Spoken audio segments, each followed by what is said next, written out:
हिला देगा। अगर हाथ खींच गया तो आप नाक को सीधे के बाद भी बच्चों को संस्कार देंगे। और जब तक बच्चे संस्कार ना होंगे तब तक आपकी उन्नति हो नहीं सकती। इसीलिए आपकी निगाह कहाँ है?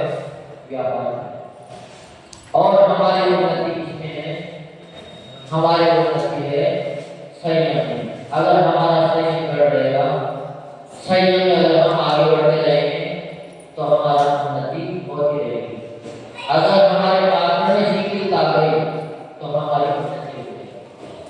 एक विद्यार्थी क्या उन्नति चाहता है कि हमारे लिए स्कूल में अच्छे अंक प्राप्त हो और हम हर समय पढ़ते लेना है। हर विद्यार्थी चाहता है, पर कहीं ना कहीं कोई कमी रह जाती है तो वह फेल हो जाता है। पर इसका मतलब ये नहीं है कि आज हम फेल हो गए तो हमेशा ही फेल रहेंगे। आज हमारा जीवन सुंदर रूप से नहीं चल रहा है तो आगे भी नहीं चलेगा, ये बात कभी नहीं। क्यों? क्योंकि हर व्यक्ति को उन्नति की ताकत देखना चाहिए। यदि अपना जीवन सुखी बनाना चाहते हो तो गुणों को सदा धारण करना चाहिए। उस असफलता में भी अपने को गुण खोज लेना चाहिए कि हमारी असफलता भी व्यक्ति को ऊंचाइयां देती है। अगर व्यक्ति के जीवन में असफलता ना आए तो उसके जीवन में अहंकार आ जाएगा, वो फिर दूसरे को समझेगा ही नहीं। तो अवनति अपने को सफलता की आगे चलने के लिए प्रोत्साहन करता है कि बेटा कोई बात नहीं, आज हम पीछे रह गए, कल और मजबूत प्रयास करना। आज सभी लोगों ने विद्यालयों में रेस लगाते हुए प्रोग्राम देखा होगा। जब भी दौड़ होती है तो जो बैट प्लेयर होते हैं वो पट में कभी भी लगा के नहीं दौड़ते, वो पट में बहुत स्लो स्पीड से दौड़ते हैं। पर जब आखिरी राउंड होता है तो पूरी दम आखिरी राउंड में जो कहते हैं वो सबसे आगे पहुंच जाते हैं। ऐसे ही अपना जीवन होना चाहिए।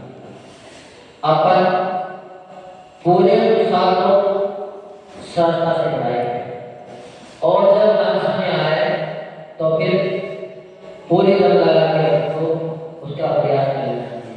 पर अपन क्या करते हैं तो पहले तो पूरी दम लगा लेते हैं और जब समय आता है जीतने का, आखिरी दाव का, तब हमारी सांस भूल जाती है तो फिर अपन प्रयास नहीं करते। तो इसीलिए छलांग उतनी लगाओ जितनी अपने पैरों में क्षमता है। अगर ज्यादा छलांग लगा लोगे तो फिर उन्नति तो ना होगी और अवनति और हो जाएगी। इसीलिए उन्नति उतनी करें जितनी अपने अंदर क्षमता हो। अपने क्षमता को ढेर कर अगर हम आगे बढ़ेंगे तो कभी भी फेल नहीं होगा, कभी भी असफलता का अपने को सामना नहीं करना। व्यापारी लोग भी अक्सर फेल भी होते हैं तो अपनी क्षमता से ज्यादा छलांग मारते हैं। उनके बाद कैपेसिटी है 2 लाख और 4 लाख का कर्जा कर लेते हैं कि हमें बड़ा प्रॉफिट हो जाएगा, पर दूसरे से उधार किया पैसा रात और दिन दौड़ता है। उनका जो इंटरेस्ट बनेगा वो दिन में भी दौड़ लगाएगा और रात में भी दौड़ लगाएगा और आप मात्र तो फिर क्या होगा? जितना आप कमाओगे उससे ज्यादा कहाँ चला जाएगा? जिससे लिया आपके पास। इसीलिए अक्सर 90% व्यापार के इसी लेते हैं। तो अपनी क्षमता को देखकर ही आगे बढ़ना चाहिए। वात्सल्य, वैराग्य, क्षमता, उदासीनता, उदारता, प्रसन्नता, क्षमा भाव, सहनशीलता, निर्भीकता, जिसके जीवन में 9 गुणों का समावेश है वे उत्कृष्ट मार्ग पर अक्सर अग्रसर हैं। अगर इनमें से कोई कमी है तो आगे बढ़ते हुए भी अपनी उन्नति रुक सकती है तथा वही व्यक्ति उभे लोग में सुखी है। इनके विपरीत जिनकी जीवन धारा चल रही है वे दुखों का भार ढोते हुए वे लोग बिगाड़ देते हैं। वे लोग यानी ये जीवन भी उसका बिगड़ जाता है और आगे का जीवन भी बिगड़ जाता है। तो कल हमने बताया कि तत्साह पैदा नहीं करना, क्योंकि जिस व्यक्ति के अंदर चाह पैदा हो जाती है उनके सब सारे गुण नष्ट होना शुरू हो जाते हैं, और जिसके अंदर आकांक्षा नहीं होती है उसके अंदर ये सारे गुण प्रतिपल आत्मा में समावेश करने लग जाते हैं। तो इसीलिए अपने को गंतव्य की तरफ तो बढ़ना चाहिए, लेकिन अपने संस्कार को देखकर आगे। अगर आगे की क्लास पर जो भी कर रहे हैं उसमें अपना प्रवेश ले रहे हैं तो पहली क्लास को नहीं भूलना चाहिए, अपने पिछले दिनों को कभी भी नहीं भूलना चाहिए। जो व्यक्ति पिछले दिनों को भूल जाता है वो व्यक्ति किसी आगे जाकर अवनति का मार्ग अपना लेता है। अब उन्नति कब होगी व्यक्ति की? जब जीवन में संयम आ जाए। क्यों कि संसार की उन्नति तो हर जीव कर रहा है, एक भी जीव ऐसा नहीं जो उन्नति नहीं कर रहा। चाहे पागल व्यक्ति भी हो, वो भी अपना संसार बढ़ा रहा है, वो भी अपना परिवार बढ़ा रहा है, लेकिन संयम के बिना उसका जीवन अधूरा है। तो के लायक है कि संयम ही जीवन का वो सोपान है जिससे ये जीवन भी सुखी बनेगा और अनंत होगा सुख। अगर जीवन में संयम नहीं है तो उसको किसी भी प्रकार की सिद्धि प्राप्त नहीं हो सकती। क्यों? बिना संयम के बिना ब्रेक गाड़ी कभी भी मंजिल पर नहीं पहुंचती। अगर तली बह रही है और वो अपने किनारों को तोड़ दे तो वो कभी भी समुद्र में जाकर नहीं मिलेगा, उसका अस्तित्व रास्ते में खत्म हो जाएगा। इसीलिए कहते हैं कि जीवन में संयम होना बड़ा जरूरी है, बिना संयम के जीवन अधूरा है। ऐसे जीवन की कोई कीमत नहीं जो संयम से रहित हो और अपना सारा जीवन असंयम में जा रहा है। संयम के नाम से हर व्यक्ति डर रहा है, बंधन से हर व्यक्ति डर रहा है, पर फिर भी बंधन में पड़ रहा है। बंधन से डर भी रहा है, ऐसा नहीं कि बंधन से नहीं डर रहा, लेकिन फिर भी बंधन में पड़ रहा है। अब जो व्यक्ति डरते हुए बंधन में पड़ता है वो निश्चित ही बंधन से कभी भी बाहर नहीं, और जो बंधन में बनते हुए भी हौसला बुलंद रहता है वो निश्चित ही बंधन को भी तोड़कर आगे बढ़ता है। इसीलिए जीवन संयम से शून्य नहीं होना चाहिए। संयम शून्य प्राणी आत्मा की कभी भी सच्ची खोज नहीं कर सकता। संयम के बिना जीवन एक धोखाबाज व्यक्ति की तरह है। जैसे किसी व्यक्ति के ऊपर आप विश्वास कर लेते हैं तो उस व्यक्ति की पहले जब अपने पहचान नहीं हुए विश्वास कर लिया तो वह व्यक्ति अक्सर जब भी धोखा देता है तो अपना ही धोखा देता है। पराये व्यक्ति के लिए आपने आज तक एक भी नहीं सुना होगा कि उसने हमारे लिए धोखा दे दिया, और उसी से कभी भी व्यक्ति धोखा नहीं खाता।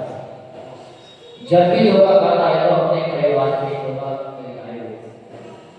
आप पैदल चला रहे हो कल जरूर तो पटेल सकते हैं, क्योंकि निर्माण की बात कभी अधूरी नहीं हो सकती। हो सकता है कि आपकी गाड़ी भी पटरी चल रही है,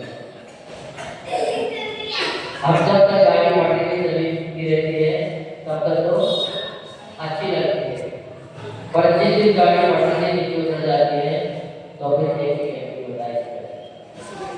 तो अच्छी बात है आपकी गाड़ी में हमेशा पटरी पे चलती रहे, हम तो सीधे काम ना करते हैं, लेकिन तो का हमेशा अपने ही देते हैं। पराये कभी तो का नहीं देते। क्यों नहीं देते हैं?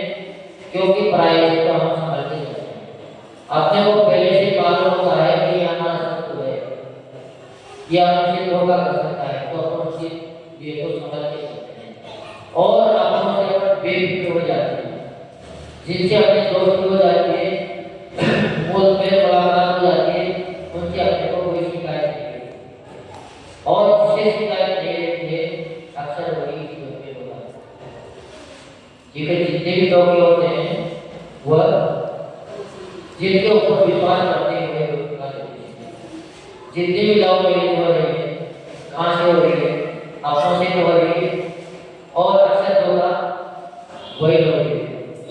90% 10% कोई सच्ची तो चले जाते हैं तो कह नहीं सकते, पर 90% की रेखा हम कह सकते हैं तो इसी दिखे लोग। पर जो संस्कार लेकर आगे बढ़ते हैं, संयम के मार्ग पर आगे बढ़ते हैं, वो कितने भी उनके जीवन में परेशानी आ जाए तो कभी भी फेल नहीं होते, उनका जीवन कभी भी संकटग्रस्त नहीं होता। इसीलिए संस्कारों का विशेष ध्यान होना चाहिए, क्योंकि बना बड़े की गाड़ी ऐसी है, टक्कर भी हो सकता है, कहीं गड्ढे आगे में भी बढ़ सकती है। इसी प्रकार संयमी प्राणी की दशा मालूम नहीं कौन सी गति में एक्सीडेंट हो जाए।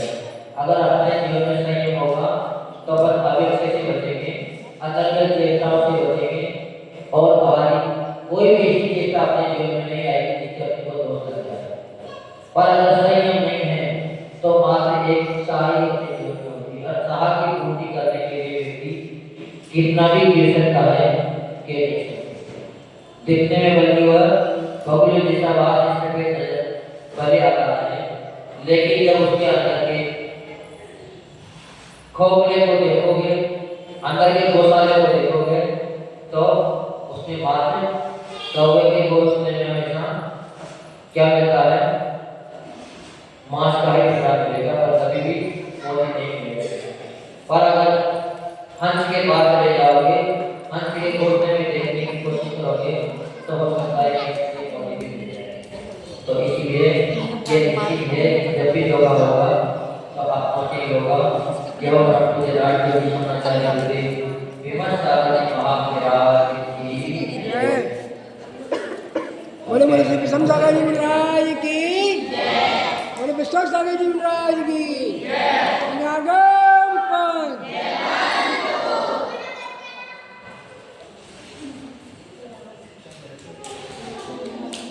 बताओ बच्चे हमारे पाठशाला में पढ़ाया हमने कि छोटी सी बात है।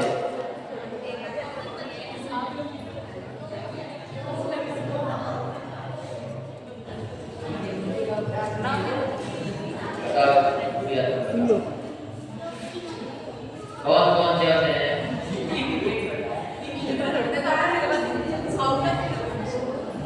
बताने दो तो सभी आते हैं।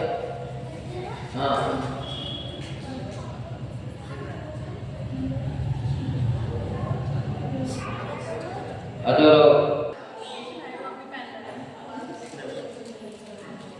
अपनी बुद्धि से काम लेने चार चरण में पढ़ना चाहिए। कैसे पढ़ना चाहिए? नहीं उसका बताओ कैसे पढ़ना चाहिए। बस नौकार मंत्र को अपने को चार चरण में आपने बता दिया।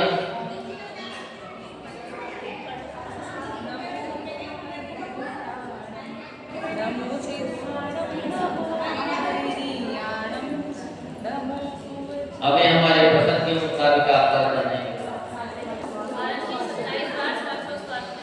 नमोकार मंत्र हमेशा श्वासोच्छ्वास के साथ पढ़ना चाहिए। बहुत बढ़िया।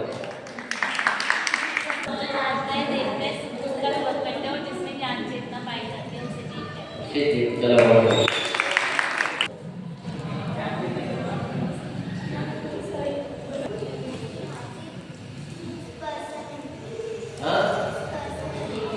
सकल इंद्रिय किसे कहते हैं?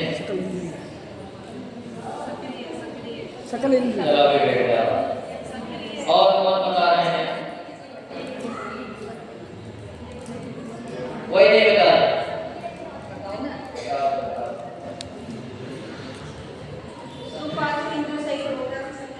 जो पांचों इंद्रिय सही होता है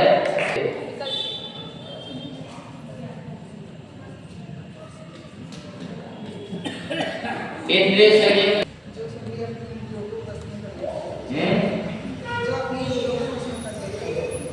पांचों इंद्रियों को वश में करके उनके दिनचर्या चल के अपने हिसाब से इंद्रियों को चलाना इंद्रिय संयम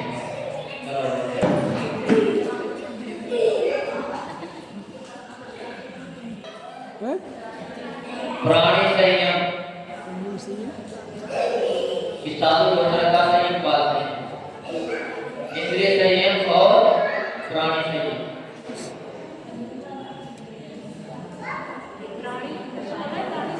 प्राणी हाँ नहीं है है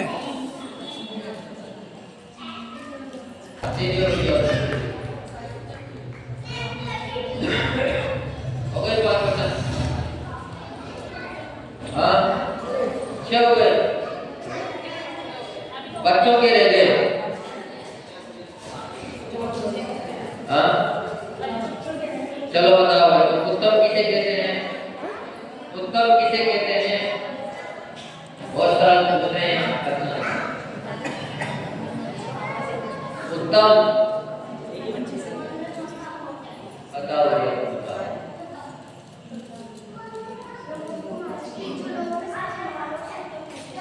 जो लोग में सबसे उत्तर लोग देने मुझे उत्तम कहते हैं।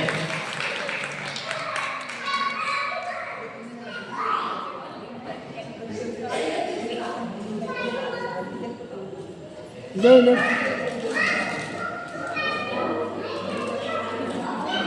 इस वर्तमान समय में कितने प्रमेय मौजूद हैं? वर्तमान समय में कितने प्रमेय मौजूद हैं?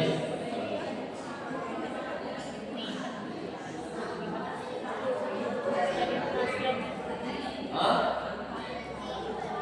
3 प्रमेय मौजूद हैं। कौन से? आचार्य उपाध्याय और सारे लोग करेगा। अब बाकी प्रश्न कल पूछेंगे। ले चलो साथ अपने ओ सागर केवा दो वरदान हमें निज करो तेरी सेवा अगणित उपकार तेरे ओ मेरे गुरुदेवा। गुरुवर हम अज्ञानी तुम ज्ञान सुधा करे हो।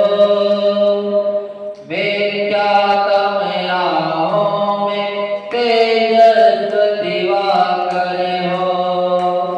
मैं तो बेटा तो मेरा और नाते के देवा। दो वरदान हमें नित्य करो तेरी सेवा। क्या भेंट करो तुमको यह जीवन अर्पित है गुरुवर चरणों में सर्वस्व समर्पित है। उपदेश तेरा गुरुवर सोता कम फल मेवा। दो वरदान हमें नित्य करो तेरी सेवा। झूठे जग के झूठे सब रिश्ते और नाते पल दो पल के साथी फिर छोड़ सभी चल देते। किस प्रकार विश्वास करो बतला दो गुरुदेवा। दो वरदान हमें नित्य करो तेरी सेवा।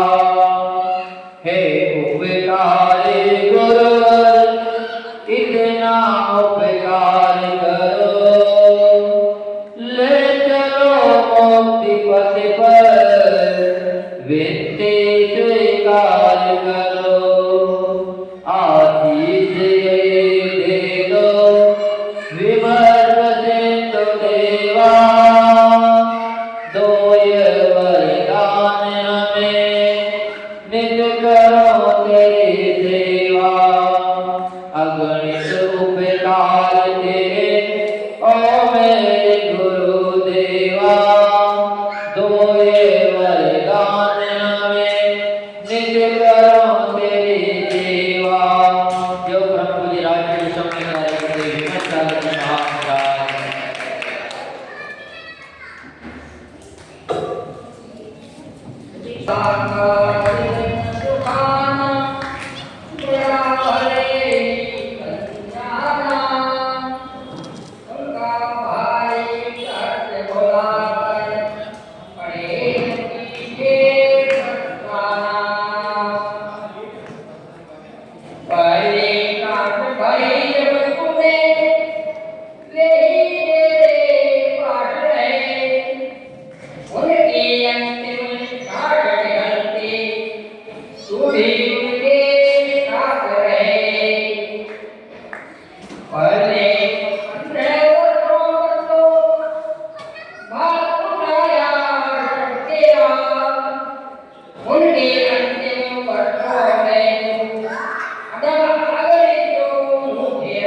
माता पिता के नाम गवाकर बालक गुंगा हो जाता।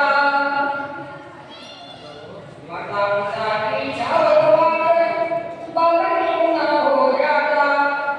उसकी पीड़ा वही समझता जिसके नहीं पाता हो पिता। एक अनाथ अभागा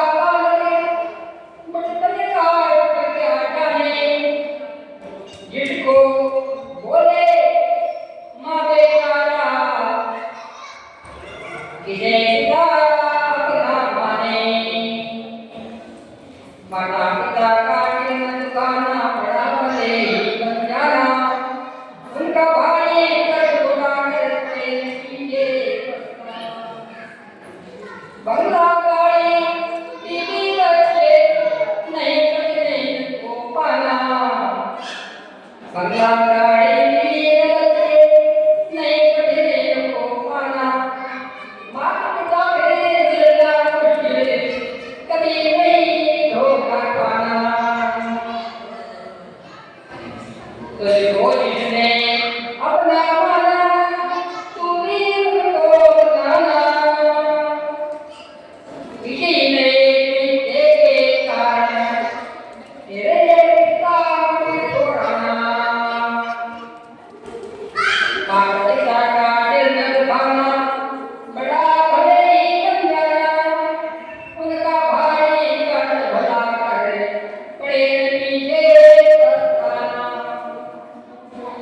अपने मौका को त्याग कर, अपने मौका को त्याग कर जिसने तुमको है पाला। खुदा अपनाने वाले तुमको देना तुमका प्यारा। तुमको पाकर खुशियाँ पानी उनका घर बनवाना। माता पिता का दिल दुखाना बड़ा भले ही बन जाना।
माता पिता का तिलक भाना बड़ा भले ही बन जाना उनका भारी कर्ज उड़ा करे बड़े नतीजे पछताना।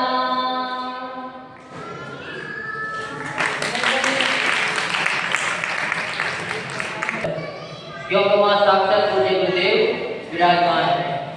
अब अपने पास गुरुदेव तो नहीं है, फिर भी अब पर भी पूज्य गुरुदेव का जन्मोत्सव दिवस बड़े धूमधाम से यहाँ मनाएंगे, तो उनका यहाँ छत्तीसी विधान करेंगे, आचार्य छत्तीसी विधान होता है। तो सभी लोग सुबह कितने बजे आ जाओगे? करने के लिए 7:30 बजे तक शुरू हो जाना चाहिए, तो अपन 9 बजे काम से फ्री हो जाए। और अगर कोई बोलना चाहे तो पूज्य गुरुदेव के ऊपर भी नेचुरली बोल सकते हैं, उसके लिए भी समय दे देंगे 2-4 लोगों को। तो सभी लोग तैयारी करके आना और समय से आने की कोशिश करना। महाराज जी आप बोल रहे हो, बोलो भैया। पार्श्वनाथ भगवान की पूज्य आचार्य भगवंत श्री विमल सागर जी महाराज की, पूज्य गुरु श्री विष्णु सागर जी, विश्व सागर जी महाराज की सूचना तो आप सबको महाराज जी ने स्वयं से दे दी है कल के लिए। और कल का विषय उपक्रम जो रहेगा प्रातःकाल का वह रहेगा भगवान का मंगल में अभिषेक शांति धारा की। अब महाराज जी ने घोषणा करी है तो उसको हम विशेष रूप से मनाएंगे। तो विशेष रूप से ये रहेगा कि हमारी जो शांति धाराएं भी होगी, पुरुष वर्ग यहाँ पे पर्याप्त आते हैं तो उसका भी अपन देखेंगे, अगर संख्या अच्छी रहेगी तो बोली के माध्यम से शांति धारा होगी। और शांति धारा ये हमने इसलिए सोचा कि देखो मैं आपको अपनी बात बताऊं कि मुनियों को वैसे जन्मदिवस से कोई मतलब नहीं है। सत्यता बताओ, महाराज जी को उसकी अपना जन्म सलाम समय पर एक उत्साह हमारे बीच में कि हम जब ऐसे गुरुदेव हमें मिले तो हमें ये हमारा पुण्य है। महाराज जी आपको प्रेरित इसलिए कर रहे हैं कि ये हम आपका पुण्य, हमारा पुण्य, इनका पुण्य है कि इनको दीक्षा मिली उन गुरु के कर कमलों से। तो हमारा अवश्य कर्तव्य है कि ऐसी महान विभूति हमारे बीच में है। तो उस महान विभूति का इस धरती पे आना हमारे लिए सौभाग्य है। इस सौभाग्य को और अच्छी उत्कृष्टता से मनाएं। इसलिए आचार्य विमल सागर जी छत्तीसी विधान तो 2 बात शांति धारा जो पुण्यशाली व्यक्ति होगा वह कर लेगा। उसके बाद हमारा चित्र अनावरण, पाद प्रक्षालन, शास्त्र भेद, इसके लिए भी हमें पात्रों की आवश्यकता पड़े। तो आप लोग पूरा मनोभाव बना करके आइएगा कि आज हम पूज्य श्री का पाद प्रक्षालन करेंगे दोनों तरफ, पूज्य महाराज जी का, पूज्य महाराज जी का। साथ में अब जब हम आचार्य कहते हैं कि इस समय में वर्तमान में पूरी व्यवस्था जो है कहते मुखिया और इस इन पंच परमेष्ठियों में वर्तमान में सिद्ध और अरिहंत तो नहीं है, पर वर्तमान में आचार्य परमेष्ठी हमारे बीच में एक ऐसे तो शिक्षा और दीक्षा दोनों हमें देते हैं। तो उसकी उपेक्षा अब हम कैसे उनकी भक्ति करें, तो इसके लिए आपको कुछ नहीं करना। आचार्य छत्तीसी विधान है तो हम एक श्रीफल अपने घर से अवश्य ला सकते। एक श्रीफल लाना है कि देखो हमारे पूर्व में हमने बड़े बड़े आचार्यों को खो दिया, कपूर की तरह उड़ गए, हमने तीर्थंकरों को ही देखा। और ब्रह्म मुहूर्त की बात चल रही है, ब्रह्म मुहूर्त में उन्होंने अपना जीवन सफल बना लिया। उसी ब्रह्म मुहूर्त में वो हमारे बीच से निकल चले गए। तो हम सिर्फ एक श्रीफल की ऐसे आचार्य हमें आज नहीं अनादि तक देखने को मिले। इस भावना सिर्फ एक श्रीफल आप लोग लाएंगे तो आपके जीवन में भी उत्कृष्ट भावना और उत्कृष्ट होगी जो आपकी भावना है। तो एक श्रीफल अवश्य लाइएगा। मेरा ये निवेदन है आप सबसे, समिति का कोई नहीं है, मैं आपसे कह रहा हूँ कि आप लोग एक श्रीफल एक कार्य के साथ मंडल में समर्पित करें, ये हमारी भावना है। तो आप लोगों के लिए कल प्रातःकाल की जो व्यवस्था है तो आप सभी लोग चाहे धर्मपुरी हो, भजनपुरा हो, ब्रह्मपुरी हो, गौतमपुरी हो, उस्मानपुर हो और जहाँ से भी है सबके लिए वेलकम है। भगवान के समोषण में वेलकम नहीं होते, वेलकम ही वेलकम। हाँ, संध्या कालीन की हमारे पाठशाला के छोटे छोटे बच्चों द्वारा नाटिका, नृत्य आदि है और साथ में भजन संध्या भी है। गुरु भक्ति होगी, संगीत के माध्यम से महाआरती होगी, पूज्य गुरुदेव की महाआरती। तो आप सभी लोग शाम को 6 बजे से लेकर के 8 बजे तक आप सभी आमंत्रित हो। सकल समाज दिल्ली आमंत्रित है। ये अब आप लोग इस धर्म प्रभाव में कारक बन सकते हो। मैसेज के माध्यम से ग्रुप में मैसेज है, उन मैसेज को और आगे बढ़ाओ। बस यही आप लोगों से कहना था। बोले शांतिनाथ भगवान की, चिंतामणि पार्श्वनाथ भगवान की जन्माष्टमी। हमारी बहन जी सवाणी मस्तक नमो सदा देव हो। हे जनवाणी भारती तो हे जगत में जो तेरो शरणा रहे सुख आवे सुख है। गुरु सेवा जुग दया धर्म पावो सदा यही मोक्ष का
बाल ब्रह्मचारी गुरुवर ना झूठा जगे भाया।